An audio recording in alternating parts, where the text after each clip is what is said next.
Hi guys, welcome back to my channel. Today's topic is Enhance E-commerce Part 2. We have created one more video for this, the beginners part. So I will link it in the description.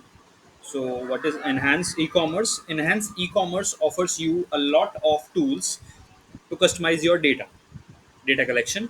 And here we can see how you can say how to take data and manipulate it with custom scripting and it itself in the GTM part.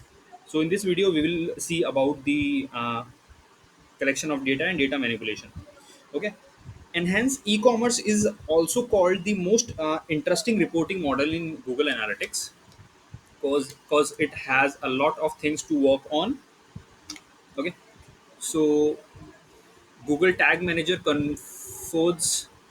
enforce a fairly rigid syntax for the data layer object in an enhanced e-commerce push. So we have a really this rigid syntax in data layer object. So we will see to it. In this video, we will cover basically the role of data layer in e-commerce and custom JavaScript variable method. Okay, so data layer is basically a functional building block of e-commerce.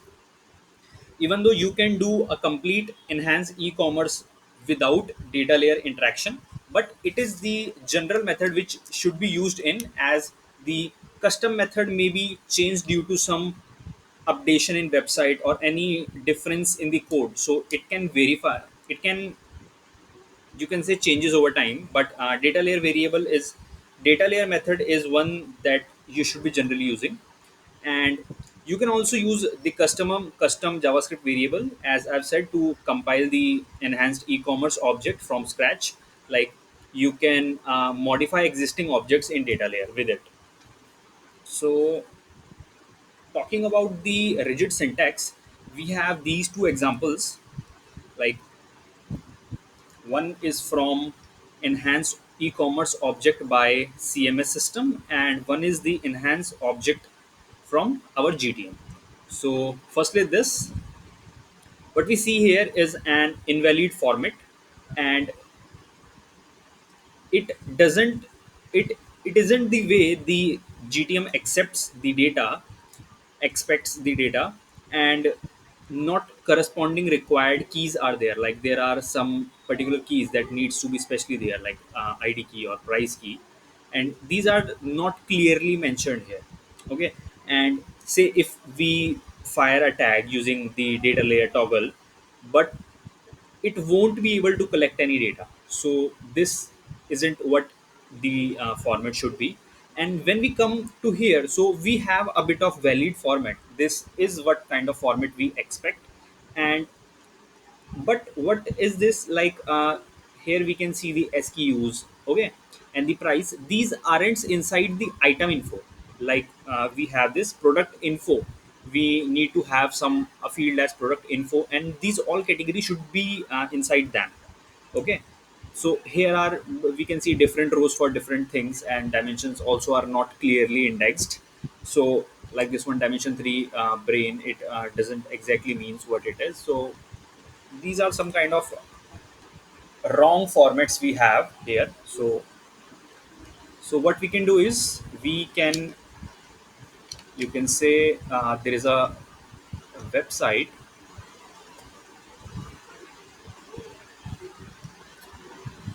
I think I have a link to it. Yeah, we have this website over here. It's a really good website for e-commerce shopping. I will link it in the description. So you can add certain products to it, and you can also check what is the current data layer or the GTM code for it. Like, you can go for Google Analytics 4, or you can go for Universal Analytics also. You can see the EC codes here. See, these are the given codes. You can copy it and use as per your requirements. Okay. Also, you can add, suppose I've added this, add to cart, one medium, one large, add to cart. Okay. So Yeah. So we can view what now the data layer is for the selected method. Let's say we check out and let's see. So we have this fuel work t-shirt, quantity 1, and the size is M and size is L, and the price is same for both fuel work t-shirt. Okay, color is red. So this way we can, this is actually the format we should be using while working with the e-commerce, enhanced e-commerce, and with the data layer. So this is what the actual formatted, you can copy it and use it from there. So this website is pretty cool. So now the part comes is custom JavaScript variable method. So the purpose of the custom JavaScript variable method is that when you create your tag with e-commerce settings, you specify to be either a data layer. So we have used data layer in our previous videos, or you can use a custom variable also. Like, yeah. So let's review what we have done.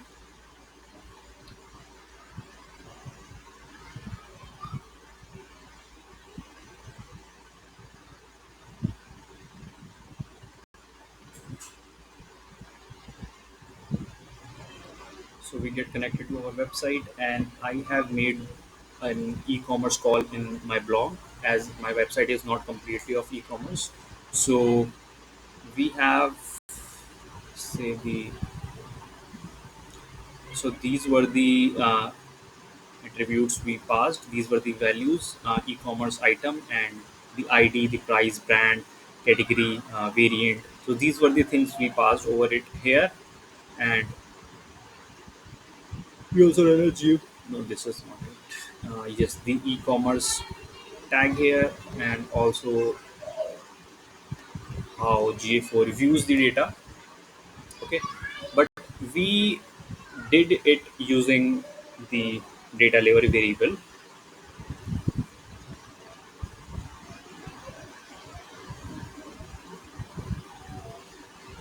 So this was the data we pushed. So now what we can do is we can, like, if you want to choose a variable, then the only thing the variable need to do is it should return an object of valid enhanced e-commerce, you can say. So let's create a universal analytics, wait for an event, and you can fill these values up. Or so non-interaction, let's keep it true, and let's keep it false. Okay, so in advanced setting,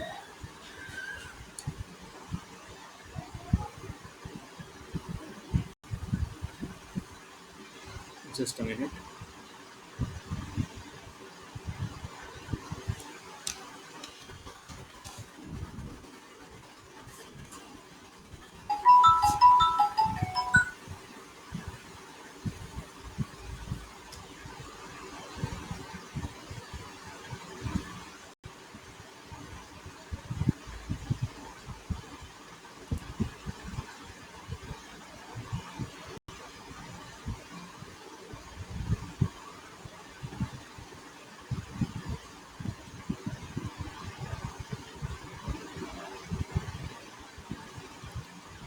I think,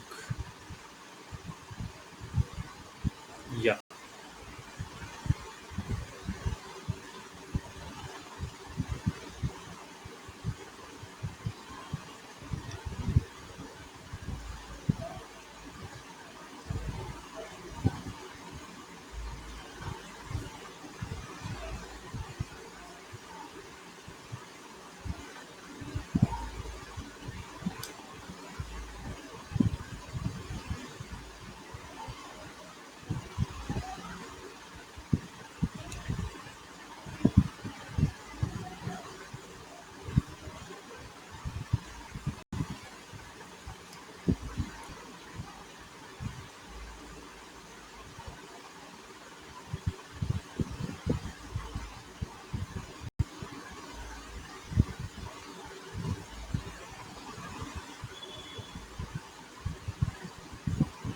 Okay.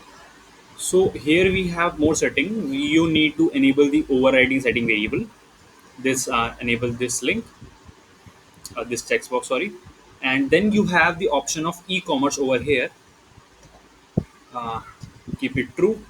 So what we were doing is we were using the data layer variable here, using the data layer. So you need to stop it and you need to have a variable and that you can import it from here. Okay, like we can go to variables and then we can create a new variable, like we can create a new data layer variable and you can name it as you want and keep it as version 1, as it includes like the most recent pushes. Okay, the most recent push. While using the two, what happens is it actually merges all the e-commerce pushes on the page into one object. Okay, so we don't need it here, so we will be using version 1 here.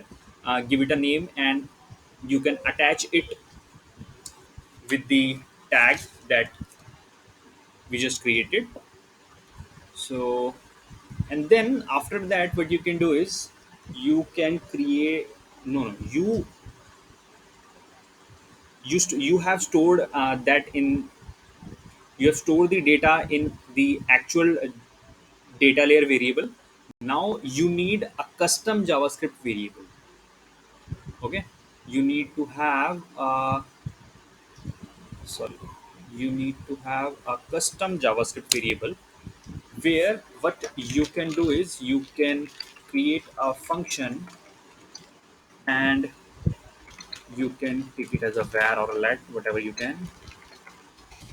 And I guess, yeah, you can create a variable as e-commerce and you can actually use your e-commerce here, whatever your e-commerce name is, and then you can return the same thing, like e-commerce. Okay, let's see, let's say if we create a variable named e-commerce. So then you have to, yeah, so it will look something like that. And then you need to pass on this function, this the custom variable, and then you can change it over there. And then there are various methods to check it out. So one of the method which I really found useful is you can go to your network and whenever your say click on this blog, so you will get a lot of these. You can scroll it over the event or you can grab on the, you can grab on different data from here, because as this is the user id which we have done in previous videos, so you will get to see different things out here as per what you have selected in the custom function. Like you can also take a variable and give it like the t-shirt color or the t-shirt size. Okay, and then you can return particular value and you will see it in the output. Also you can do various different things, like if you are facing some error then you can use try and catch method, JavaScript try and catch method.